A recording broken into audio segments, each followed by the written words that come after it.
Et au téléphone, on est avec Nicolas. Bonjour Nicolas. Oui, bonjour. Nicolas, soyez le bienvenu. Vous nous avez appelé au 32-16, vous êtes en Seine-et-Marne et vous revenez d'un renfort Covid aux Antilles. Vous vouliez nous raconter? Oui, vous racontez, en fin de compte, c'est une inorganisation totale au niveau des services de soins là-bas. Inorganisation totale de l'ARS qui nous envoie en fait en vrac.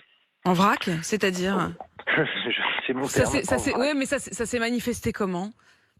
En fin de compte, moi, j'avais posé j'aime pas dire ça, mais j'avais candidaté pour être volontaire Covid. Et en fin de compte, les autorités locales n'ont su notre arrivée qu'une fois qu'on était au-dessus de l'Atlantique, à 3 heures de notre arrivée. Donc rien n'était prévu pour vous accueillir? On va dire nous accueillir, si le logement, oui, mais comment dire, sur place, c'était un petit peu la panique à bord. Certains personnels soignants sont restés sans travailler, on va dire, ont travaillé sur la totalité du séjour. On va pas compter le mercredi, on va pas compter la date du retour, mais ils n'auront travaillé que 4 ou 5 jours, par exemple. Alors sur une durée sur place de? On va dire de 12, une fois arrivé et avant de partir, on va dire 12 à 13 jours. Ouais, c'est du gâchis en fait. C'est-à-dire que vous partez là-bas en vous disant je suis au taquet, j'y vais pour aider et travailler, et vous vous retrouvez presque démunis. Il y en a certains, pas tous. Il y en a qui ont travaillé 10 jours, mais ou 9 ou 10 jours. Mais disons qu'il y en a qui sont restés sur place à l'hôtel pendant 4 à 5 jours. Comment vous expliquez ça, Nicolas? Une organisation totale, et je pense que c'est surtout c'est une histoire politique, et le personnel soignant avec qui j'étais était d'accord en grande majorité que tout ça c'est simplement et purement politique pour montrer que la métropole s'occupe de ces dom-toms. Voilà, ça s'arrête là.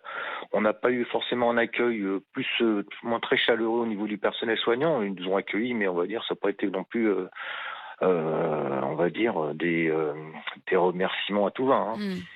Donc ils nous accueillaient très très mal. Ça veut dire quoi, très très mal? Ça veut dire qu'en fait ils estimaient ne pas avoir besoin de vous?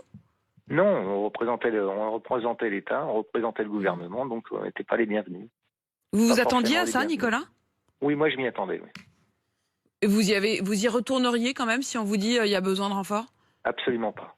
Ah je non. suis pas le seul. Je suis pas le seul parce qu'en plus, une organisation, alors aussi je dois expliquer que déjà nous avions le droit qu'à 2 litres d'eau par jour. Vu l'humidité et la chaleur qu'il y a, c'était un privilège que nous ayons de l'eau. Vous étiez où exactement, Nicolas? En Martinique. C'était un privilège qu'on nous donne 2 litres d'eau par jour. C'est ce qu'on nous a dit. Est-ce que vous vous êtes quand même senti utile? Moi, non. Non. Moi, dans le service où j'étais, absolument pas, parce que j'ai fait un travail, un travail que je n'aurais pas dû faire, ce n'était pas à moi de faire. Vous faites quoi d'habitude, et là vous avez fait quoi alors? Disons que je vais pas m'étendre parce que je voudrais pas non plus. J'ai fait un travail qui est, on va dire, en vue d'une certification de l'établissement hospitalier. Donc pour moi, c'est pas du renfort. Donc on va dire, et sans compter que tout le personnel qui part là-bas, l'ARS prend en charge le salaire avec une surcote de 20%, etc. Donc je ne vous dis pas le gâchis d'argent qu'il y a. Ouais, gâchis d'argent, gâchis d'utilité, tout simplement. Oui, Nicolas, je pense simplement qu'on va dire, on était à peu près dans le groupe, on était 110. Oui. La moitié suffisait. La moitié suffisait. Nicolas, merci pour votre témoignage, parce qu'en effet, on parle des grandes décisions, on parle et on voit toutes ces images. Vous le dites, finalement, c'était presque plus symbolique qu'autre chose, dire qu'on envoyait des renforts. Mais dans les faits, merci vraiment de nous raconter comment ça s'est passé. Nicolas, très belle journée à vous. Il est 6h40 sur RMC.